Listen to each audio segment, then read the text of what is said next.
Gracias por acompañarnos. La Secretaría de Cultura Federal, a través del programa AYEC, el Gobierno del Estado de Tlaxcala, a través del Instituto Tlaxcalteca de la Cultura, te damos la bienvenida en el Museo de Arte de Tlaxcala a Noches de Museo desde tu casa. Agradecemos que nos acompañes porque el arte nos une y porque hay nuevas miradas al arte. Hoy, un tema interesante, pero además importante para comprender los cómics y la importancia que tienen para la lectura.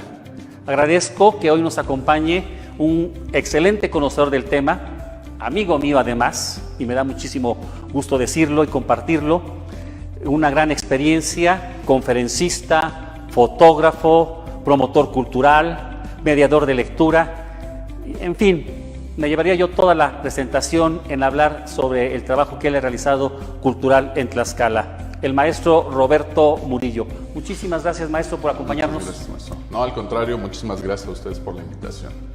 Sin duda, creemos siempre que el cómic es únicamente para las revistas, los periódicos, los niños, pero el cómic tiene un mundo maravilloso. Así es un medio como cualquier otro, como lo es la literatura, el teatro, el cine, y al igual que todos estos medios o expresiones artísticas, pues hay distintos géneros y distintos públicos. El día de hoy vamos a hablar un poquito brevemente de esto y vamos a ver cómo se puede usar esta herramienta. Muchísimas gracias. Adelante, por favor. Muchas gracias, maestro. Bueno, pues el día de hoy les vengo a hablar un poquito sobre el cómic, la historieta, los monitos, los cuentitos que aquí en México han sido populares durante muchísimos años. Sin embargo, tenemos algunos clichés o algunos prejuicios. Se piensa que el cómic es para niños o es algo cómico o son los sensacionales que pulularon muchísimo aquí en nuestro país. El cómic no surge como algo para niños. En 1896 surge en un periódico de Nueva York el Yellow Kid, que es el niño amarillo. Está considerado como el primer cómic que reúne por ahí todos los elementos. Y bueno, a partir de ahí, pues toda una vorágine de personajes e historias. Les voy a hablar brevemente de los antecedentes, porque aquí en Tlaxcala tenemos varios ejemplos. Las pinturas rupestres, ellos no tenían en esos años un lenguaje estructurado como el que tenemos ahora. Sin embargo, con estos dibujos de bolitas y palitos podíamos leer una historia y saber si habían salido a cazar un mamut o se les había escapado un bisonte, ¿no? Aquí en Tlaxcala tenemos en algún museo un códice donde con puros muñequitos, imágenes, se va narrando la llegada de los españoles, con quién se encontraron, a dónde se fueron, etcétera, etcétera. Todos esos son antecedentes del cómic, los bajorrelieves en Grecia, los jeroglíficos en Egipto, etcétera, etcétera. Aquí incluso, por ejemplo, los murales del maestro Desiderio en el Palacio de Gobierno, pues podemos ver toda la narrativa que él plasmó dentro de los murales. No es una imagen estática únicamente, sino que llevan una narrativa consigo. Podemos leer una historia de lo que él nos estaba contando ahí. Bueno, todo eso son antecedentes abuelitos del cómic. Sin embargo, con este Yellow Kid en 1896, pues surge oficialmente el primer cómic. No era algo para niños, estaba dirigido a los adultos, porque hacía sátira de las noticias más escandalosas que ocurrían en Nueva York, no necesariamente las más importantes. Entonces, a este tipo de historias que presentaba Yellow Kid se les comienza a llamar amarillismo, por el niño amarillo. Hasta la fecha esa palabra se sigue usando en noticieros, en periódicos, en revistas, para considerar que una revista se enfoca en algo muy escandaloso y que solo quiere que la volteen a ver, se le dice esa nota es muy amarillista. Pues esto viene de los cómics. Posteriormente, ya por ahí de 1905, surgen personajes como el pequeño Nemo, que no es el de Buscando a Nemo. Este niño era un personaje que cuando se iba a dormir, ahí comenzaban sus aventuras, en el plano onírico, en los sueños. Él comenzaba a soñar, era un cómic muy surrealista, a su cama le crecían patas y se iba caminando por ahí por la ciudad de Nueva York, ¿no? Un poquito después, a partir de 1911 y hasta 1930, surgen ahora sí las tiras cómicas en los periódicos, personajes que muchos conocemos. La gente del periódico se dio cuenta que a los niños les gustaban estos dibujos y comenzaron a hacer personajes e historias que pudiera leer toda la familia. Ya por ahí podemos ver, seguramente reconocerán algunos de estos personajes como el gato Félix, Betty Boop, Lorenzo y Pepita, el propio Mickey Mouse, etcétera, etcétera. Todo eso también llega a nuestro país. Hasta ese momento los cómics se publicaban en periódicos y su único propósito era contarnos un chiste o una breve historia en 2 o 3 cuadritos, ¿no? Alguien un poquito más adelante se da cuenta de las posibilidades que tienen estos cómics y surgen los primeros personajes modernos en el cómic. Surge por ahí Dick Tracy, el Fantasma, Mandrake, etcétera, que más o menos llevan el mismo estilo de dibujo, de color, se publican todavía en periódicos, pero ahí ocurre algo importante. Se dan cuenta, por ejemplo, que cuando Dick Tracy llega a investigar un crimen, pasan los 3 cuadritos y no termina ahí la historia, ¿no? Únicamente descubre una pista y al final de esos cuadritos dice continuará. Se dan cuenta que pueden enganchar al lector y lo tienen comprando el periódico, siguiendo una historia semana tras semana, y había gente que coleccionaba las tiras por todo un año para saber quién había sido el asesino o cómo se resolvía el crimen. Ellos se dan cuenta que podían enganchar al lector y pues de aquí comienzan a surgir otro tipo de personajes. Ya por ahí para 1937, 38, empiezan a surgir los comic books, que son revistas, ya no se publican los cómics en el periódico, son revistas delgaditas de grapas que todavía podemos encontrar en los puestos, y surgen los personajes que seguramente ustedes van a reconocer, como Superman, Batman, la Mujer Maravilla, Flash, Linterna Verde, etcétera, ¿no? A los chicos les encantaron estos personajes, por supuesto, los trajes coloridos, los superpoderes, que el bien triunfa sobre el mal, que siempre ganan los buenos, etcétera. Pues es algo que los enganchó muchísimo y ellos cada mes estaban en el kiosco de revistas comprando su personaje, ¿no? Pues, pero aún así no eran los más populares, no eran los que más vendían. Un poquito después, por ahí de entre 1945 y 1950, lo que más se vendía era cómics de horror, de terror. Tenían imágenes completamente explícitas, muy gráficas, había sangre, cabezas cercenadas, gente desmembrada, etcétera. Esto es lo que le llamaba mucho la atención a los chicos. Ahora ya podemos ver todo eso por ahí en televisión abierta, pero en aquel momento la única forma de tener esas imágenes pues era a través de los cómics. A partir de esto se hacen estudios. Un profesor de apellido Wertham, un doctor, publica un libro que se llama La seducción del inocente, y él culpa a los cómics de todo lo malo que ocurre en la sociedad. Si un niño dispara un arma por curiosidad, por error o por lo que sea en su casa, pues es porque seguramente ese niño leyó un cómic donde alguien disparaba una pistola, entonces él iba a querer salir y disparar esta arma, ¿no? Él toma muchísimos clichés del cómic y pues culpa a este medio de todo lo malo que ocurre en la sociedad juvenil. A partir de esto, pues surge la censura en los cómics, las compañías que publicaban cómics caen en una recesión, dejan de publicar cómics y pues se van muchos a la quiebra. Hasta que por ahí en 1960-61 viene una compañía que se llama Marvel Comics y comienzan a publicar cómics de los Cuatro Fantásticos, los Hombres X, Spider-Man y todo. ¿Por qué, si estos superhéroes ya tenían más de 20 años de haberse inventado, los trajes coloridos, los poderes, por qué a los chicos les vuelve a llamar tanto la atención? Porque el señor que estaba detrás de todo esto junto con todo su equipo, por ahí reconocerán este nombre que se llama Stan Lee, él se dio cuenta que los cómics tenían todavía más posibilidades. ¿Qué hizo él? Bueno, pues antes los superhéroes, si se cometía un crimen, pues llegaba Superman, atrapaba al ladrón y lo metía a la cárcel y esa era toda la historia. Pero él se da cuenta que nos puede contar algo más. Entonces, cuando yo compraba el Hombre Araña, sí veía yo al Hombre Araña peleando contra uno de sus enemigos, pero en realidad lo que me estaba contando era la vida de Peter Parker, del personaje que está detrás de la cámara, ¿no? Que era un chavo como yo, que tenía problemas en la escuela, que no tenía dinero, que tenía que cuidar a su tía y todavía tenía que lavar su traje porque se le había ensuciado peleando contra el Dr. Pulpo.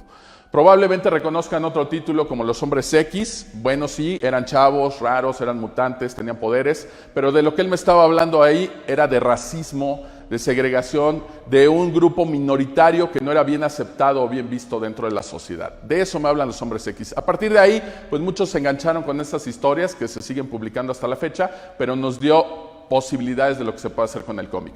Ya un poquito después, por ahí de los 80s, surgen autores como Alan Moore, como Frank Miller, etcétera, que se dan cuenta que estos chicos que habían crecido leyendo cómics en los 40 y en los 60 ya habían crecido, les seguían gustando los cómics y ellos deciden hacer cómics pero con historias más maduras.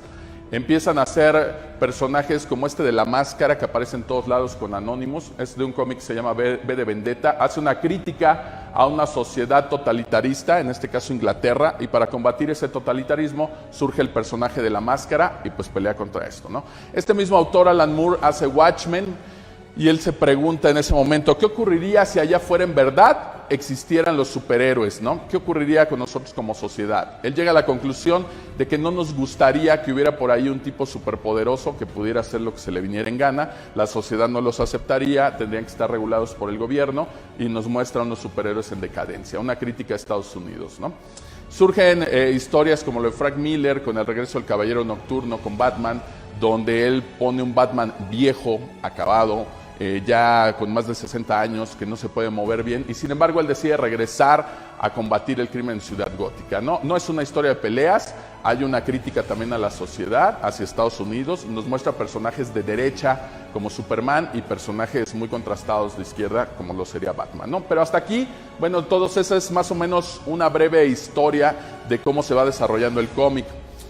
Lo que yo les voy a invitar es que lean otro tipo de títulos, que es lo que yo uso en las escuelas. Hay adaptaciones, hay novelas gráficas que se les llama. ¿Qué es esto de la novela gráfica? Bueno, pues todos estos cómics que se hicieron por ahí para adultos, ya no es necesario comprar un cómic en el puesto de revistas y que termine diciendo continuará y al otro mes comprar otro y continuará. Una novela gráfica viene en un solo tomo, ahí comienza y ahí termina. Hay obras maravillosas como Maus de Art Spiegelman. Él lo que hizo fue recopilar las memorias de su papá. Su papá era judío, le tocó la persecución en el Holocausto. Entonces, él nos narra la historia de su papá, cómo fue preso en un campo de concentración junto con su esposa, cómo mataron a sus amigos enfrente de él, ¿no? Es una historia buenísima y lo uso porque los chicos en las escuelas difícilmente me van a pedir un libro sobre la Segunda Guerra Mundial. Lo que yo hago es dejarles un libro como Maus, ellos ven los dibujos, se interesan por el cómic y al final, sin que ellos se den cuenta, ya aprendieron sobre el tema, ¿no? Hay adaptaciones, por ejemplo, a quien le gusta Lovecraft, pues hay cómics de Lovecraft basados en los cuentos de Lovecraft, ¿no? Por supuesto. Hay cómics como Arrugas, que nos habla ya de algo cotidiano. Por ejemplo, el tener un adulto mayor en casa que no lo podemos atender y meterlo en un asilo y ver cómo lidia con las enfermedades de los otros internos, pero también con su propia enfermedad. Pues es una historia muy cruda que puede leer por ahí toda la familia y todos nos vamos a sentir identificados. Está Persépolis, que pues es una chica que creció en Irán, es una autobiografía y nos va narrando parte de su niñez, parte de su juventud, pero también nos va contando un poquito de todo lo que está ocurriendo en esa sociedad, ¿no? La dictadura con el Shah, los levantamientos en las calles, las protestas, etcétera, ¿no? Aquí en México tenemos autores como Bernardo Fernández Beff, que nos tiene cómics como Uncle Bill, como Espiral, que es un cómic que no tiene diálogos, que únicamente va narrándose con imágenes, y es una historia que está dentro de otra historia, que está dentro de otra historia, que está dentro de otra historia, que estaba dentro de otra historia, ¿no? Y el que más uso en las escuelas es la adaptación de un libro que me encanta, que se llama Fahrenheit 451, que escribió Ray Bradbury. Para quien no lo ha leído, bueno, el libro está en prácticamente todas las bibliotecas de nuestro país. Y nos habla de un futuro distópico, una sociedad donde las cosas no salieron tan bien como esperábamos. Los libros están prohibidos porque hacen pensar a las personas. Y si una persona en su casa tiene escondido por ahí algún libro, es denunciado ante las autoridades y acuden los bomberos. Los bomberos ya no apagan incendios, lo que hacen es ir a quemar los libros de esta persona.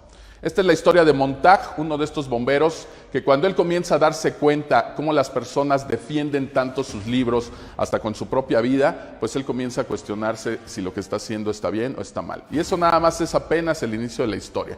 Yo se los llevo por ahí en novela gráfica a las escuelas, a los chicos les encanta, se dan cuenta que la ciencia ficción pues no es algo que ocurre únicamente en las películas y que tiene mucho que ver con la realidad. Bueno, entre estos títulos que les estoy mencionando, quiero señalar algo importante porque tiene muchos adeptos y es el manga. ¿Qué cosa es el manga? Pues es el cómic japonés. Por aquí conocemos muchísimo este tipo de cómic gracias a series como Dragon Ball, como Naruto, etcétera, que tienen muchos seguidores. El problema a veces de estas historias es que es como la caja negra de Skinner, que se usa mucho en los videojuegos. ¿Qué quiere decir esto? Que es la misma historia contada una y otra vez. Lo único que va haciendo es subir un poquito de nivel, como en los videojuegos, ¿no? Goku ya sabemos que es un Saiyajin, es un extraterrestre, tiene que entrenar muy duro para vencer a uno de sus enemigos, ¿no? Y entrena duro y al final lo vence. Y va a pasar un tiempo y va a llegar otro tipo más fuerte y pues Goku va a tener que entrenar muy fuerte para poder vencer a este enemigo. Y va a pasar un tiempo y otra vez, ¿no? Y podemos ver esa historia y a lo mejor si no es él, es alguno de sus amigos o de sus hijos. Pero bueno, por aquí conocemos el manga gracias a estos personajes. Sin embargo, El manga pues tiene otros exponentes que son buenísimos. Yo les voy a recomendar un título que se llama Monster. Monster es como una novela negra, como una novela policíaca, pero es en manga. Es la historia de un médico, así comienza, es un médico que trabaja en urgencias y en una noche le llegan 2 niños moribundos. Un niño es hijo de un prominente político de Japón, obviamente adinerado, y el otro niño que llega ahí es un niño de escasos recursos que viene de un orfanato. Él solamente puede salvar a uno de estos 2 niños y tiene que decidir a cuál de los 2. Obviamente él decide salvar al chico de escasos recursos, al del orfanato. Sin embargo, con el paso de los años, aparentemente este chico creció para convertirse en un asesino. Este cargo de conciencia va a llevar al doctor a investigar estos asesinatos para poder descubrir si el chico a quien él salvó cuando era un pequeño realmente creció para convertirse en un asesino, ¿no? Es una novela negra, una novela policíaca, eso apenas es el inicio de la historia, se las recomiendo muchísimo. Hay otros exponentes como Katsuhiro Otomo, que tiene un cómic que se llama Pesadillas. La narrativa que él tiene en el manga, en el cómic japonés, es buenísima, muy dinámica, muy cinematográfica, el manejo de los tiempos, hay muchas páginas que no tienen diálogos. Entonces los cómics, como vimos aquí, sí hay personajes superheroicos, hay de ciencia ficción, hay de terror, de fantasía, de romance, etcétera, pero todos prácticamente son un reflejo de lo que ocurre en nuestra sociedad. Yo los invito a usar esta herramienta, a que busquen títulos de acuerdo a su gusto o al género que les llame la atención, y así como en la literatura, el teatro, el cine, van a encontrar un título que vaya de acuerdo a lo que ustedes quieran leer. Por mi parte, bueno, pues los invito a que sigan leyendo, cuídense mucho y lean cómics. Sin duda, el tema que os decía al principio, muy interesante y muy importante. Y antes de terminar, yo quisiera hacer esta reflexión. Creemos a veces que los cómics únicamente son para la gente floja de leer. Sin embargo, hay cómics excelentes que nos transmiten emociones, nos transmiten todo un concepto, nos transmiten ideas, sentimientos. No solamente son las figuritas. Así es, bueno, es parte de la semiótica. Aquí, justo en esta sala donde estamos entre la obra del maestro Enrique Pérez Martínez, pues sí podemos ver imágenes, podemos ver obras de arte, pero también tiene una narrativa, hay una semiótica, hay un simbolismo, hay un significado. Entonces tenemos que educar también nuestro ojo para aprender a descifrar cuáles son estos significados o cuál es esta narrativa. Lo mismo ocurre en los cómics, hay manejos de tiempo entre viñetas, que es la secuencia, hay por supuesto elementos que se toman de otras artes, por ejemplo del teatro se toman las expresiones faciales y las corporales muy exageradas para que se entienda qué es lo que se está narrando en ese momento, ¿no? El color también narra, aquí hemos visto obras del maestro que tienen color, bueno pues el color también significa algo, por ejemplo el azul que nos está comunicando tranquilidad, melancolía, nostalgia, por ejemplo, pues el azul tiene una narrativa. Entonces el colorear cómics, el dibujar muñequitos, todo tiene un significado y pues también hay que ir educando el ojo para saber descifrarlo. Cuando somos niños, pues probablemente no entendemos esta parte, únicamente vemos los muñequitos y la historia, pero una vez que vamos creciendo y que vamos aprendiendo a leer todo esto, pues vamos descifrando que el cómic también tiene varios niveles de lectura, ¿no? No únicamente lo que se ve por encimita. Claro que hay que buscar distintos autores, yo les recomiendo por ejemplo la obra de Paco Roca, que prácticamente todos sus cómics son buenísimos, él es español y tiene historias maravillosas, ¿no? Aquí en México pues tenemos autores como Augusto Mora, que aborda por ejemplo cosas como el movimiento del 68, el halconazo del 71, y hace una comparativa con los tiempos modernos, ¿no? Tiene cómics como Grito de Victoria, que son muy buenos, acérquense a sus títulos y van a encontrar precisamente este tipo de historias que tienen otros niveles de lectura y pues que son para lectores maduros, ¿no? Así es. Pues muchas gracias, maestro Roberto, como siempre, excelente la presentación y agradecemos mucho que nos haya acompañado en el Museo de Arte de Tlaxcala el día de hoy. No, al contrario, yo le agradezco a ustedes la invitación y pues la invitación para ustedes también está abierta a que se acerquen a otra forma de lectura que son los cómics y la novela gráfica. Por supuesto, y en estos tiempos que estamos atravesando, momentos difíciles, sin duda la lectura en casa, la lectura en familia debe acompañarnos por lo menos una vez a la semana, yo diría diariamente, pero nos debe acompañar en estos momentos para compartir la cultura a través de los cómics en casa. Maestro Roberto, muchísimas gracias. Muchas gracias a ustedes. A ti que nos estás acompañando desde tu casa, Nuevamente te agradecemos tu compañía en estos 30 minutos de transmisión que tenemos en Noche de Museos desde el Museo de Arte de Tlaxcala. Y por supuesto, cuídate, quédate en casa, y a nombre de la Secretaría de Cultura, del Gobierno del Estado de Tlaxcala y del Instituto Tlaxcalteca de la Cultura, que tengas una excelente semana.